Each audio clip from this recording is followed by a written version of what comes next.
Yo, what's up? Good day. So, for today's video mga part is magbabaklas tayo ng MIUI 125 ni Boss Shim. So, papalitan natin yan ng CVT set tapos bearing sa kanyang gearings. So, kasi maalog na daw and then sobrang ingay na daw pakinggan. So, yan siya.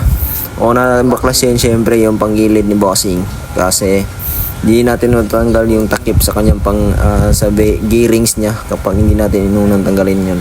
So yan, tanggal ko na. Tapos dito na part is napalitan na po natin. So pinas forward ko na kasi sobrang tagal na taga. Shout out kay Boss Shim. So salamat sa bossing. So yan, nilinis ko na rin. Nag-CVT cleaning na rin tayo dyan mga part. Then all goods na yung unit ni Boss. Ito yung CVT na kakabit natin. So Motaro. So set yung binili niya na Motaro. So ganda itong Motaro kasi may kasama rin siyang lining. So pulley tapos lining tapos bell.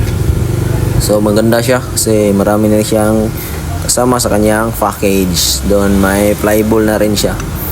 So all goods si Motaro, budget meal pa. So let's go.